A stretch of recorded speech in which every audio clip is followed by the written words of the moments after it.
Alhamdulillahi ala ihsanih wa syukurlahu ala taufiqi wa amtinani. Asyhadu an la ilaha illallah wahdahu la syarika lahu ta'ziman li sya'nih. Wa asyhadu anna nabiyyana Muhammadan abduhu wa rasuluhu adda ila ridwani.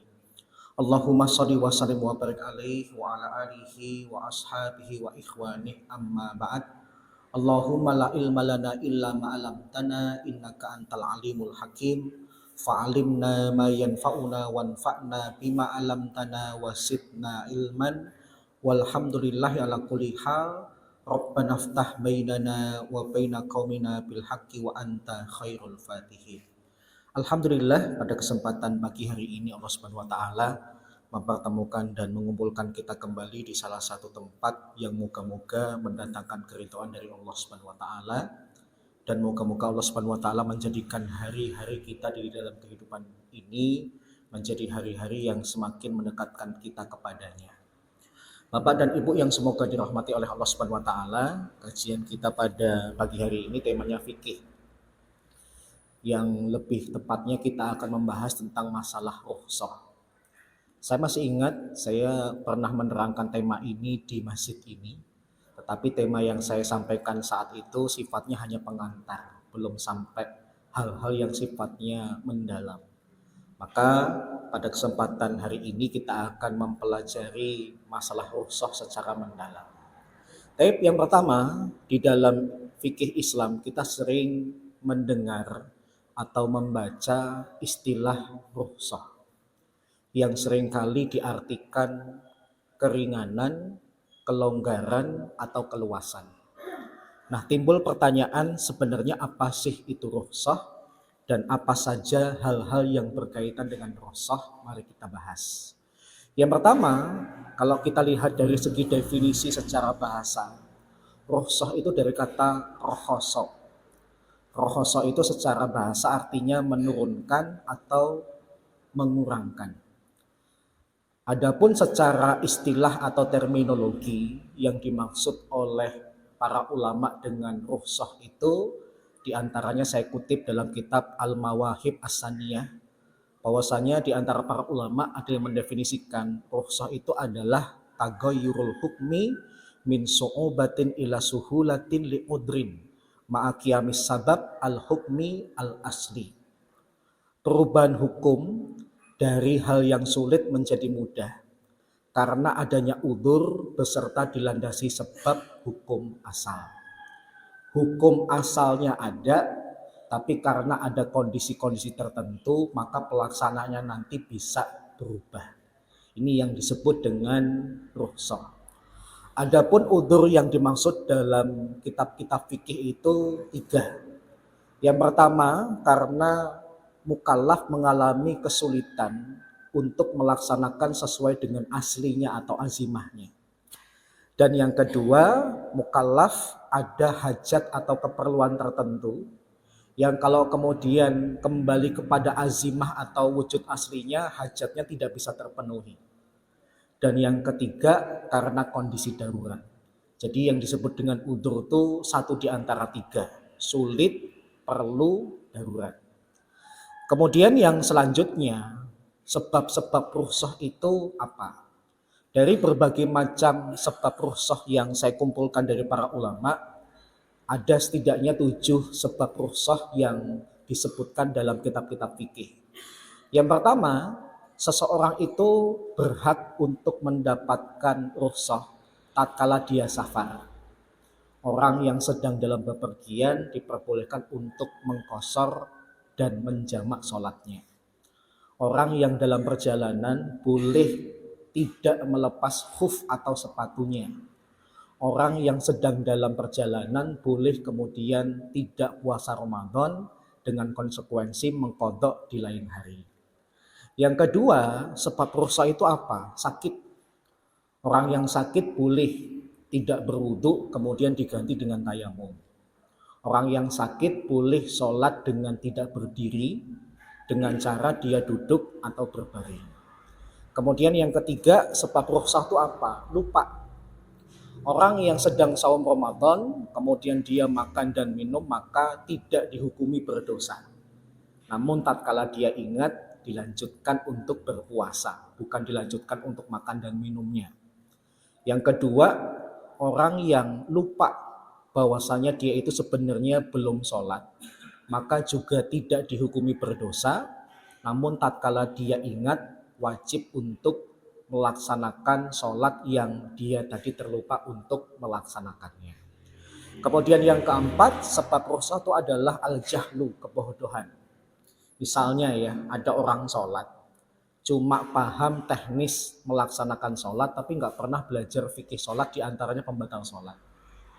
Dia sholat sambil kentut, bukannya kemudian berhenti, wudhu lagi, kemudian mengulangi sholatnya, tapi dilanjutkan sampai selesai. Kalau memang dia tidak tahu kalau kentut itu membatalkan sholatnya, kata para ulama, dia dimaafkan. Kenapa? Karena kebodohannya. Kemudian yang kelima, sebab rukhsah itu adalah kesulitan. Misalnya ada seseorang yang sudah tidak mampu menahan air seninya, atau perempuan yang mengalami istihadah, keluar darah terus-menerus di luar darah haid. Maka orang-orang seperti ini tetap wajib sholat dengan kondisi yang ada, meskipun dulu pernah saya katakan di antara para ulama memberikan anjuran, setidaknya orang yang tidak bisa menahan air kencingnya atau perempuan istihadah itu kemaluannya disumpal. Yang kedua, ada tambahan, sumpalannya itu sebaiknya juga sudah dibasahi dengan air. Sumpalan sebagai perwujudan ada usaha untuk menahan, dan air itu sebagai perwujudan ada usaha untuk bersuci. Meskipun kondisinya ya bakal kena air kencing lagi atau bakal kena darah lagi. Tetapi kondisi kedua orang ini tidak menyebabkan mereka akhirnya bebas dari sholat. Kemudian yang keenam, karena dipaksa. Orang yang dipaksa untuk mengucapkan kalimat kufur, orang yang dipaksa minum khamr, maka kalau mereka dipaksa tidak dihukumi berdosa karena melakukan perbuatan itu, selama hati itu tidak condong dan tidak suka. Ada orang dipaksa minum khamr, ketika dia minum kemudian kok wah kayaknya enak ya. Setelah selesai dia kemudian bilang nambah dong. Nah ini bukan rukhsah lagi. Berarti dia sudah dihukumi berdosa. Tapi kalau kemudian dia memang dipaksa dan hatinya tetap mengakui khamr itu adalah haram, maka ini disebut dengan rukhsah. Dan yang ketujuh, karena kurang akal. Misalnya anak kecil, orang yang hilang ingatan, orang yang mabuk, tatkala kemudian melakukan kesalahan dalam ibadah, maka kesalahan-kesalahan yang mereka lakukan itu dianggap rukhsah di dalam Islam. Mereka tidak dihukumi berdosa tatkala melakukan kesalahan itu. Ini sebab-sebab rukhsah. Kemudian selanjutnya, apa hikmah Allah SWT menjadikan dalam agama kita ini ada rukhsahnya? Yang pertama, sebagai bentuk kasih sayang Allah SWT kepada hamba-hambanya. Allah SWT yang menciptakan kita, Allah SWT yang paling tahu dengan kondisi kita, maka Allah SWT pun tahu di antara hambanya ada yang mampu melakukan, ada yang tidak mampu melakukan. Maka bagi hamba-hambanya yang tidak bisa melakukan, Allah berikan kasih sayangnya dengan rukhsah. Yang kedua, sebagai bukti sabda Nabi, bahwasanya agama kita itu adalah agama yang mudah. Innad dina yusrun, walan yusyadad dina ahadun illa ghalabah. Sesungguhnya agama Islam itu adalah agama yang mudah, dan tidak ada seseorang pun yang berusaha untuk menyulitkannya kecuali dia akan kalah sendiri. Kemudian selanjutnya tentang sigoh atau bentuk lafal-lafal yang menunjukkan rukhsah. Bapak Ibu bisa mengetahui bahwasanya ibadah ini ada rukhsahnya atau tidak. Tentu saja bukan dengan logika. Hal yang pertama yang harus kita lakukan itu apa? Melihat dalilnya. Nah, dalil-dalil baik di dalam Al-Quran maupun hadis itu kemudian diamati oleh para ulama, ada lafal-lafal yang menunjukkan diperbolehkan bahkan termasuk rukhsah. Yang pertama apa? Kalau di dalam dalil itu ada kata yang berhubungan dengan kata rukhsah itu sendiri. Misalnya kata rokhasa atau kata arkhosa.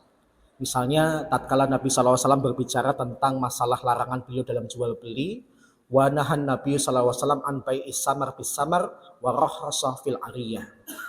Nabi SAW itu melarang jual beli kurma dengan kurma, tetapi memberikan rukhsah atau keringanan dalam peminjaman. Nah, di dalam hadis ini jelas banget ada kata rakhasa yang merupakan mustaq atau turunan kata dari kata rukhsah. Kemudian yang kedua, ada lafal yang menunjukkan nafyul junnah, penafian dosa. Misalnya ketika Allah Subhanahu wa taala berbicara dalam surat An-Nisa, wa idza darabtum fil ardi falaisa alaikum junahun an taksuru minas sholati in khiftum ayattinakumul ladina kafaru innal kafirina kanu lakum aduwwam mubina. Apabila engkau melakukan perjalanan di atas permukaan bumi, maka tidak berdosa bagimu jika engkau mengqashar sholat. Apabila engkau khawatir orang-orang kafir akan memberikan fitnah kepada dirimu. Sesungguhnya orang-orang kafir adalah musuh yang nyata bagi kalian. Nah, di dalam ayat ini ada perkataan falaisa alaikum junahun, maka tidak berdosa bagi kalian. Para ulama kemudian mengatakan maksud dari kata ini adalah rukhsah. Kemudian yang ketiga, ada lafal yang mengandung makna nafyul ismi. Kalau tadi penafian dosa, kalau ini tingkatannya lebih tinggi sedikit, yaitu dihapuskan dosanya. Misalnya apa? Misalnya ketika Allah bicara tentang beberapa hal yang diharamkan. Innama harrama alaikumul maitata wa dama wa lahmal khinziri wa ma uhilla bihi li ghairillah. Famanitturra ghairu bagin wala adin fala isma alaih innallaha ghafurur rahim. Sesungguhnya Allah mengharamkan kepada kalian maitah, bangkai, wadama, darah, walahmal khinzir, dan daging babi, wa ma uhilla bihi li ghairillah, dan apa yang disembelih untuk selain Allah.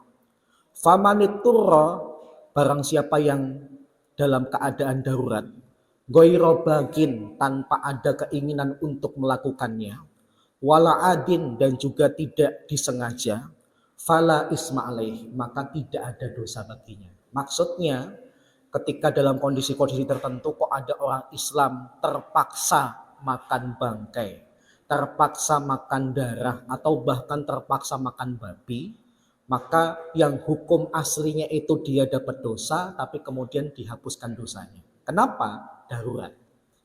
Atau karena dia dipaksa. Kemudian yang keempat, lafal yang menunjukkan bahwasanya ada rukhsah dalam beberapa perkara, diantaranya adalah lafal istisna. Ada lafal pengecualian.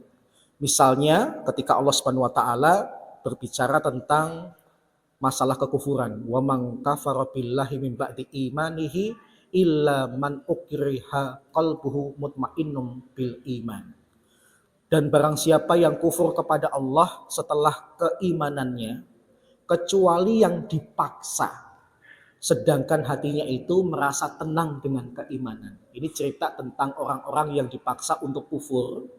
Maka seandainya dia kemudian mengucapkan kalimat kufur, maka tidak dianggap sebagai pelaku dosa, tidak dianggap kufur beneran, tetapi Allah kemudian mengkategorikan itu adalah rukhsah atau keringanan. Meskipun sikap kaum muslimin kalau dipaksa untuk kufur itu ada dua macam. Ada isyarat di dalam agama kita rukhsah. Artinya kalau kemudian kita dipaksa untuk kufur, menolak, nanti malah kemudian dibunuh, maka silahkan untuk pura-pura kufur. Tetapi jangan salahkan kalau kemudian ada orang yang lebih mulia daripada itu. Apa? Dipaksa kufur nggak mau, konsekuensi kematian itu yang kemudian dia pilih. Seperti yang dialami oleh salah seorang sahabat mulia, yaitu keluarga Ammar bin Yasir. Bapaknya mati mempertahankan keimanan dan ibunya mati dalam mempertahankan keimanan. Bahkan ibunda dari Ammar bin Yasir dikategorikan sebagai syahidah pertama di dalam Islam. Wanita yang mati syahid pertama kali di dalam Islam dalam rangka mempertahankan keimanannya. Jadi bapak dan ibu silahkan pilih, mati dalam keimanan itu mulia dan diperbolehkan di dalam Islam, atau pura-pura kufur itu juga diperbolehkan di dalam Islam. Yang penting jangan sampai kufur beneran. Kemudian yang selanjutnya, jenis-jenis rukhsah berdasarkan hukum. Kalau kita membuka kitab-kitab fikih, setidaknya ada 2 madhab yang membahas rukhsah itu secara rinci. Yang pertama Syafi'iyah, yang kedua Hanafiyah. Kalau dari segi urutan sih harusnya saya bahas Hanafiyah dulu. Tapi karena kebanyakan kita itu madhabnya Syafi'i, saya bahas Syafi'i terlebih dahulu. Dalam madhab Syafi'i, mereka membagi rukhsah itu menjadi 4. Terkesan berdasarkan hukumnya. Pertama, ada rukhsah ijab, yaitu rukhsah yang hukumnya wajib. Kalau ketemu dengan kondisi ini, ambil. Kalau enggak diambil, malah kemudian berdosa. Misalnya apa? Misalnya kasus tadi, orang yang kelaparan tidak menemukan sesuatu untuk yang dimakan kecuali yang diharamkan oleh Allah. Misalnya apa? Bangkai ular. Udah bangkai, ular lagi. Jadi keharamannya double. Kalau kemudian dia tidak memakannya, malah berdosa. Kenapa? Karena Allah Subhanahu wa taala mengatakan wala tulqu bi aidikum ila tahlukah. Janganlah kalian itu menjatuhkan diri kalian sendiri ke dalam kebinasaan. Kalau enggak makan bangkai itu nanti dia mati, maka memakan bangkai ular saat itu hukumnya wajib. Kenapa? Mempertahankan jiwa supaya tetap hidup, supaya kemudian bisa melanjutkan kegiatan-kegiatan yang Allah wajibkan kepadanya. Kemudian yang kedua, ada rukhsah yang sifatnya nadab. Kalau dalam bahasa sederhananya, rukhsah yang hukumnya sunnah. Bagusnya diambil. Misalnya apa? Misalnya mengqashar sholat yang jumlah rakaatnya itu 4. Duhur, asar, isya. Pas kita safar, ketemu dengan waktu duhur, asar, isya. Bagusnya diringkas atau tidak diringkas. Maka untuk masalah seperti ini para ulama sepakat bagusnya diringkas. Kenapa? Dengan meringkas maka kita termasuk seperti sabda Nabi, sedekah tasaddaqallahu bi alaikum faqbalu sedekah. Kalau kalian sedang bersafar, maka Allah sedang bersedekah. Maka terimalah sedekahnya Allah itu kepada kalian. Kemudian yang ketiga, ada rukhsah yang sifatnya ibahah, boleh. Mau diambil silahkan, enggak juga enggak apa-apa. Enggak ada indikasi mana yang lebih baik. Misalnya apa? Misalnya akad salam. Akad di mana kita itu bayar terlebih dahulu barang belakangan, tapi harus dengan syarat yang jelas. Misalnya, kayaknya sebentar lagi kan musim mangga ya. Kita kemudian butuh mangga, gitu ya. Butuh mangga kepada orang yang punya pohon mangga.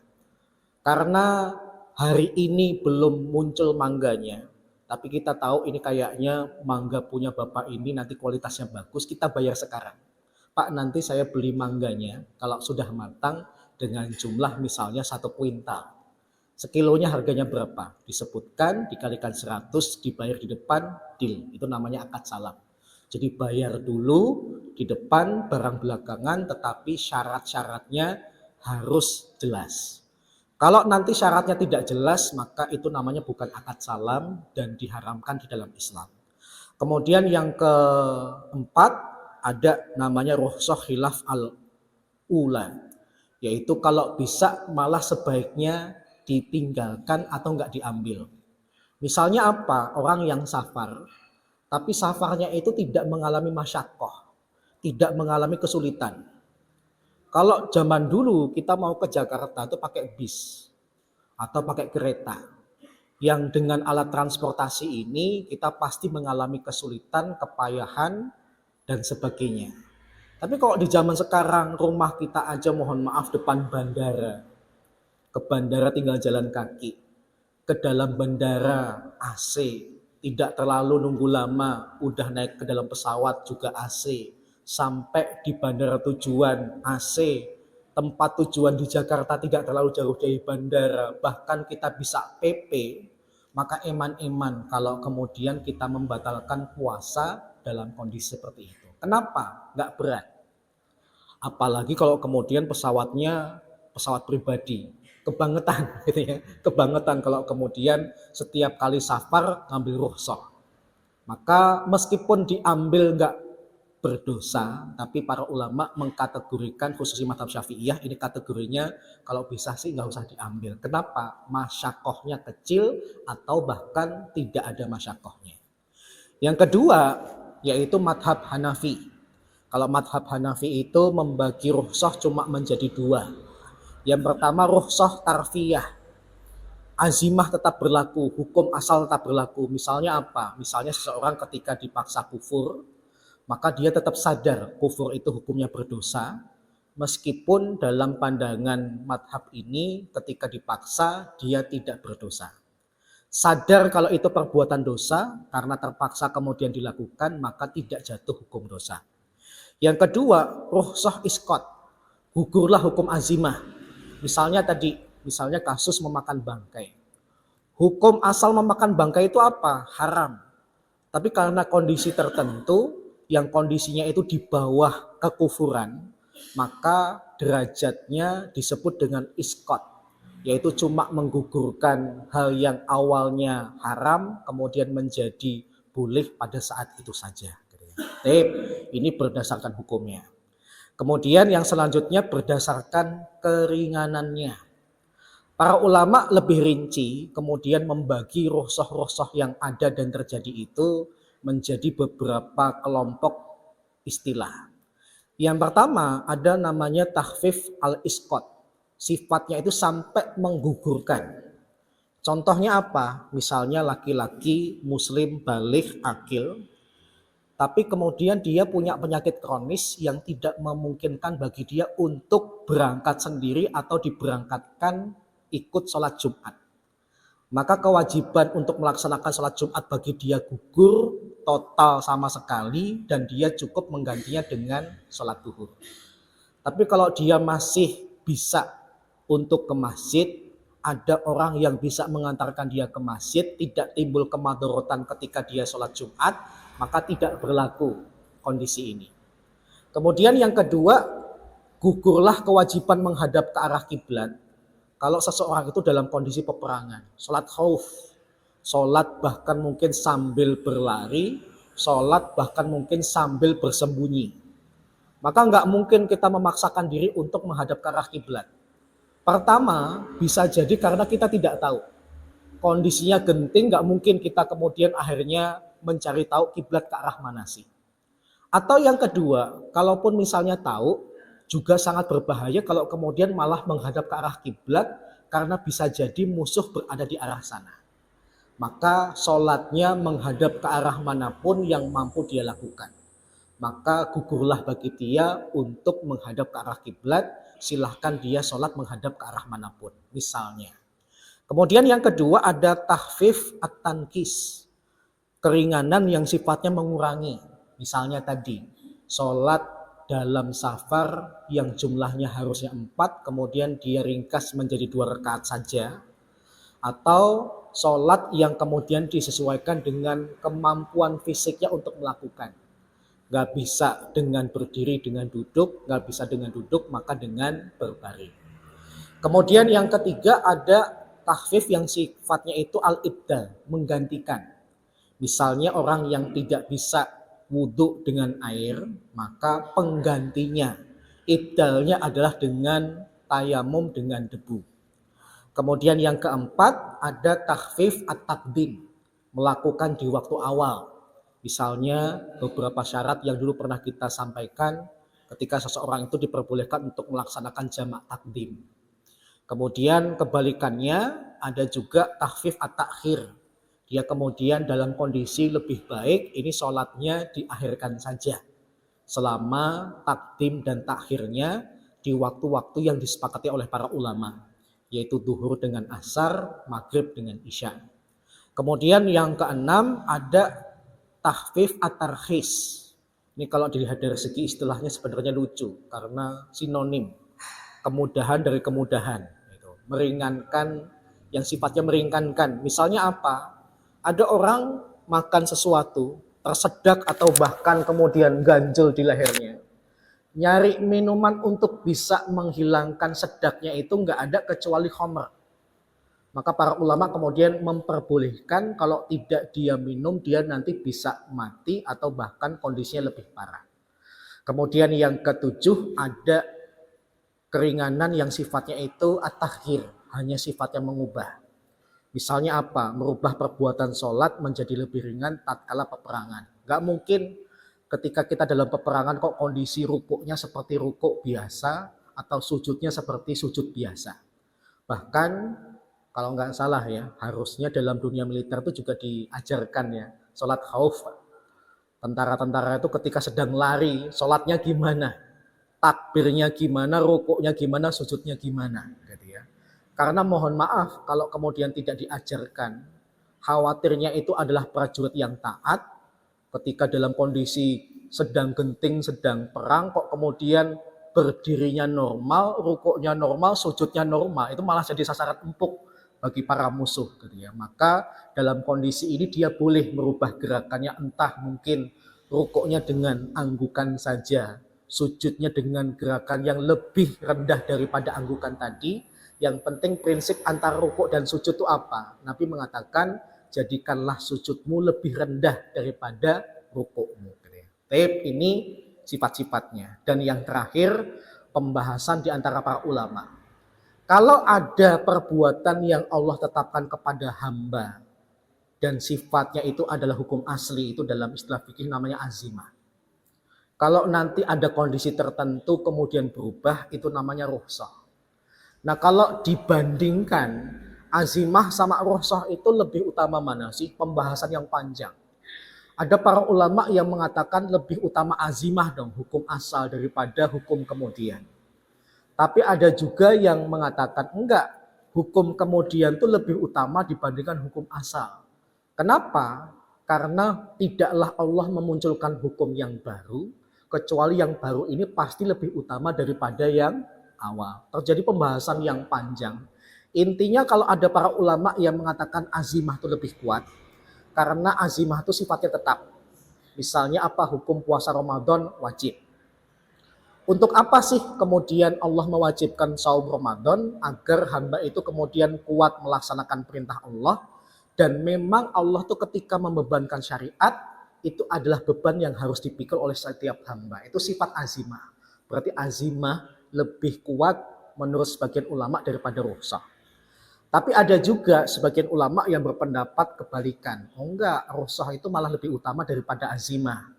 Alasannya apa? Karena ketika ada sesuatu yang tetap, ada pengecualian, yang tetap ini malah kemudian terkesan dikesampingkan, dihilangkan, dinomorduakan, yang dinomorsatukan pengecualiannya.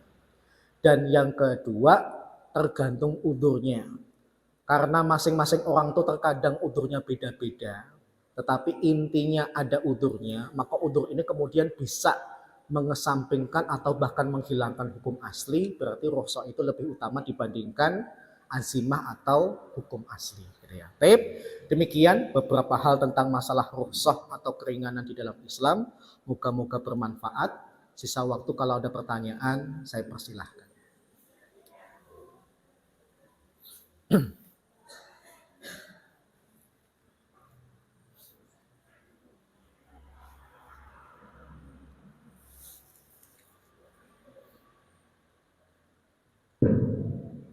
Assalamualaikum warahmatullahi wabarakatuh. Waalaikumsalam warahmatullahi wabarakatuh. Ada bapak yang akan bertanya, saya silakan dulu. Tidak ada. Amargono dulu.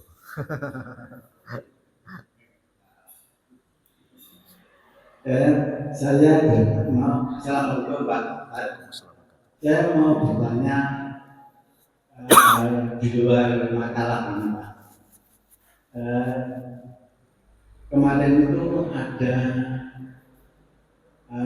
penjelasan dari Pak Ustadz itu bahwa ada 10 peristiwa atau hal yang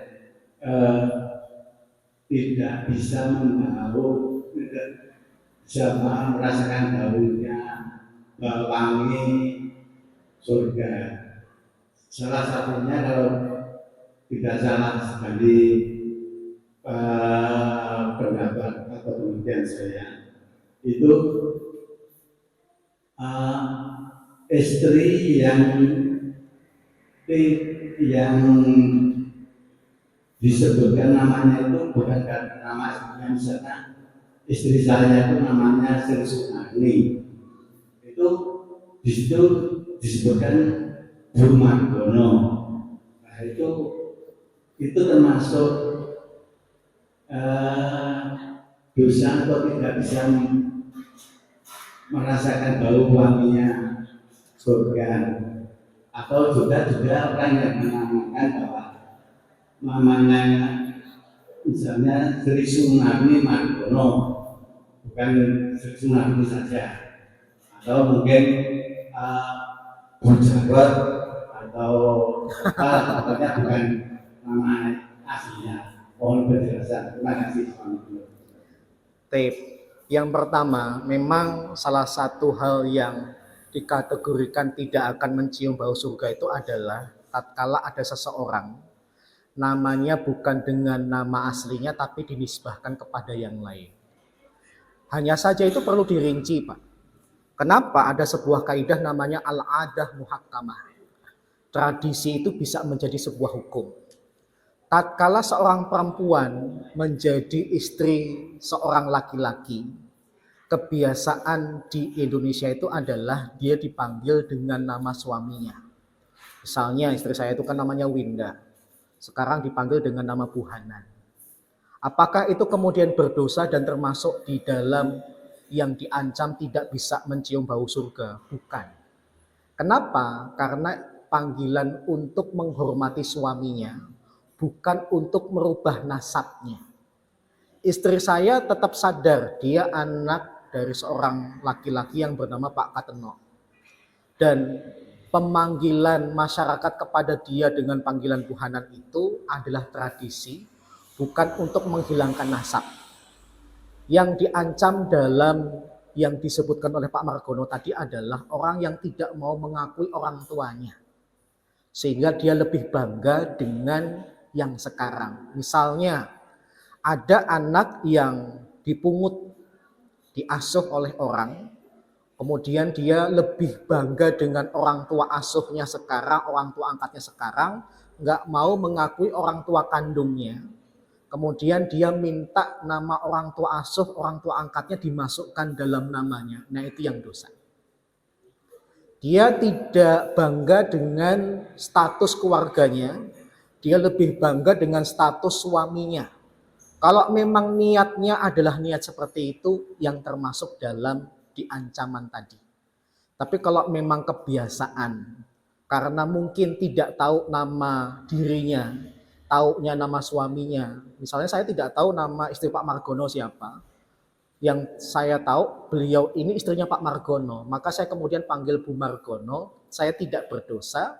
Istri Pak Margono rela dipanggil dengan Bu Margono pun juga tidak terancam dengan ancaman tadi. Kenapa? Karena ada sebab tertentu orang kok manggil dia dengan Bu Margono. Tapi kalau kemudian Bu Margono tidak nyaman dengan namanya sendiri, atau ketika disebutkan namanya bakal ketahuan keluarganya, dia tidak bangga dengan keluarganya, dia kemudian lebih bangga dengan suaminya atau keluarga suaminya, dia kemudian memperkenalkan diri kemana-mana dengan Bu Margono. Nah Bu Margono baru kena ancaman itu. Paham ya? Jadi tergantung niatnya. Wallahu a'lam. Ya.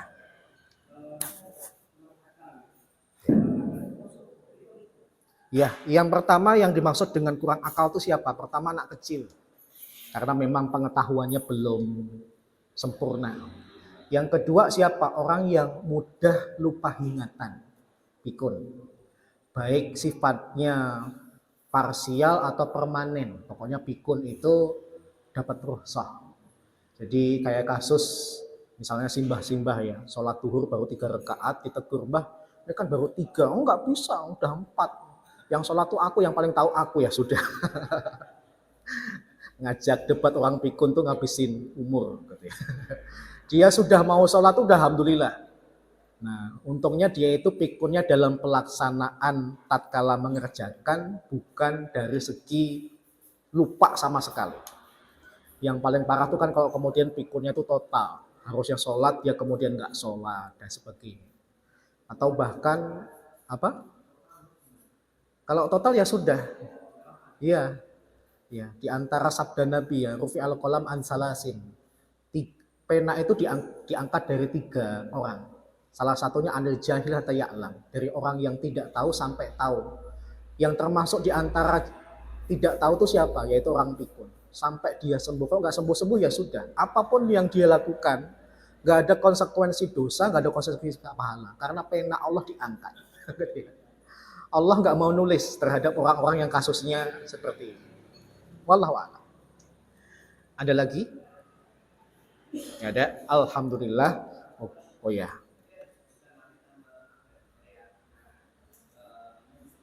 Istihadah.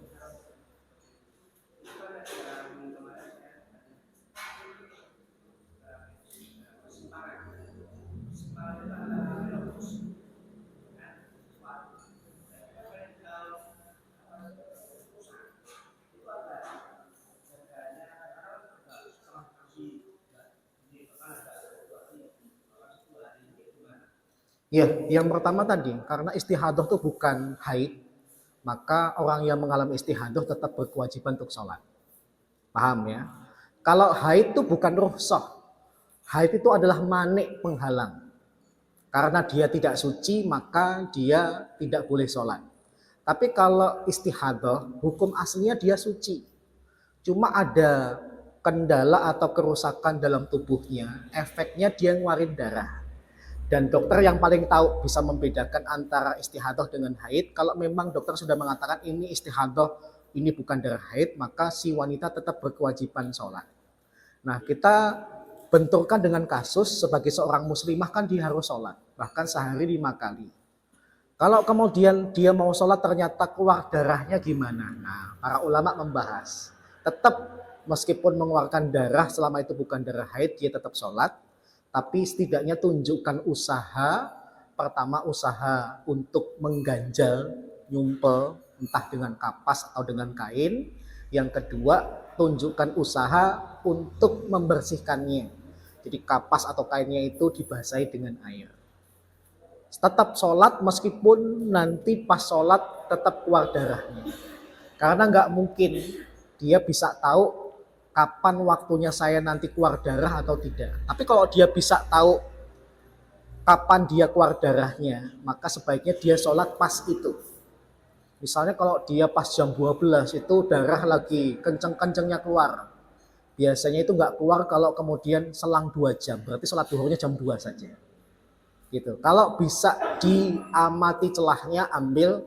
Tapi kalau kemudian nggak bisa diamati, pokoknya kalau dia gerak, rukuk, bungkuk, keluar darahnya, padahal sholat itu ada gerakan membungkuknya, ya sudah dia sholat dalam kondisi apapun. Tapi setidaknya ada usaha untuk nutup dan untuk membersihkan, meskipun nanti tutupnya dan pembersihnya ya kotor juga dengan darah yang keluar dari kemaluan. Wallahu a'lam.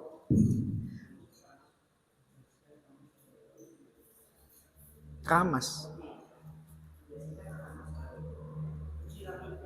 Oh ya. Yang pertama gini Pak ya, masalah kaitan dengan sabun dan sampo itu sebenarnya di zaman Nabi nggak ada. Definisi mandi itu apa? Takmimul ma' ilal badan. Definisi mandi itu adalah meratakan air ke seluruh tubuh. Di antaranya adalah kepala juga. Nah, cuma masalahnya kita itu sudah akrab dengan kegiatan pakai sabun, pakai sampo. Sabun disebut dengan sabunan, sampo disebut dengan keramas. Maka keberadaan sabun dan sampo ini sebenarnya bukan sesuatu yang wajib. Yang wajibnya itu dia meratakan air ke seluruh tubuhnya sampai diantaranya rambutnya, bahkan di sela-selai dan sebagainya. Jadi yang penting basah, nggak harus mewajibkan dengan sampo. Samponya habis jangan menjadi kendala tidak mandi janabah. Dok, kayaknya kamu udah selesai haid kok nggak mandi-mandi? Samponya habis, wah enak banget gitu. Gitu ya. Sekali lagi ya, mandi itu definisinya meratakan air ke seluruh badan. Termasuk juga tolong dibawa pengertian ini dalam memandikan jenazah. Karena seringkali masyarakat itu memperlakukan jenazah kayak orang hidup. nggak ada sabunnya, nggak ada samponya, itu belum bergerak menyucikan jenazah.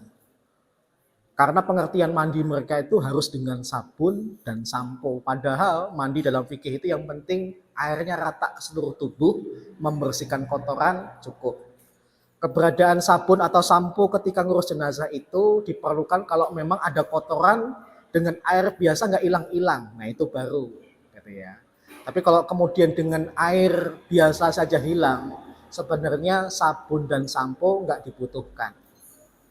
Yang kedua, masyarakat tuh menyepelekan air perasan daun bidara.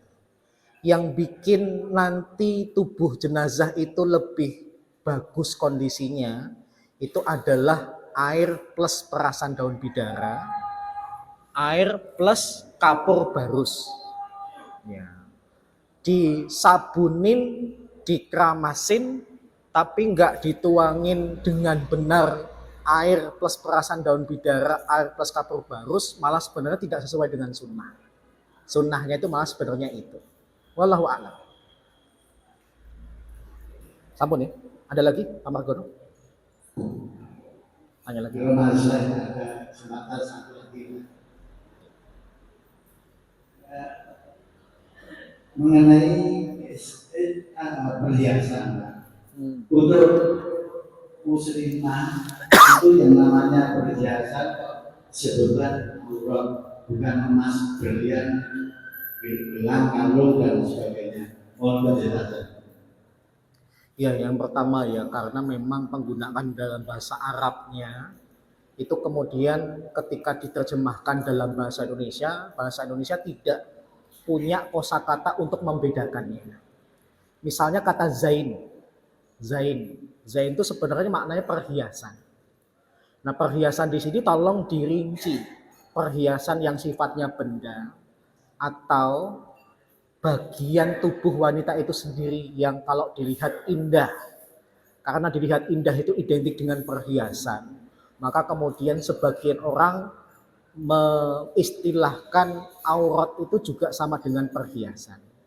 Tapi kalau kemudian kita sepakat perhiasan itu adalah zain, ya zain yaitu benda, kalung, gelang, cincin dan sebagainya, maka para ulama maksimalnya memperbolehkan selama tidak berlebihan. Perempuan silahkan pakai kalung, silahkan pakai gelang, silahkan pakai cincin, bahkan juga diperbolehkan pakai gelang di kaki. Sebagaimana Ibunda Aisyah itu dulu punya kebiasaan pakai gelang di kaki. Itu boleh selama tidak berlebihan. Kalau dengan satu benda saja sudah cukup, nggak usah direnteng-renteng. Saya akuin ibu punya punya gelang yang banyak, punya 20 gelang, tapi 20 itu ya jangan dipakai semua. Paham ya? Make satu itu menunjukkan syukur nikmat kepada Allah. Ya Allah, saya terima kasih sudah diberikan perhiasan, ini saya pakai karena Allah tuh paling suka kalau memberikan nikmat kepada hambanya kemudian pamer kepada Allah. Kalau punya kalung, pakai kalung itu tapi pamernya niatnya kepada Allah. Tapi kalau kemudian kalungnya dipakai semua, gelangnya dipakai semua, lebih daripada satu, itu namanya bukan pamer kepada Allah lagi. Pamernya kepada manusia dan hukumnya haram, gitu ya. Maka jangan salahkan kalau kemudian timbullah kriminalitas gara-gara orang seperti ini, gitu ya. Karena ya kejahatan tidak hanya diawali oleh niat, tapi juga kesempatan. Waspadalah, gitu ya. Wallahu a'lam, gitu ya. Demikian Bapak ya, Ibu, moga-moga bermanfaat. Kurang lebihnya mohon maaf. Kita tutup doa kafaratul majlis dan hamdalah. Subhanakallahumma wa bihamdika asyhadu an la ilaha illa anta astaghfiruka wa atubu ilaik. Alhamdulillah. Assalamualaikum warahmatullahi wabarakatuh.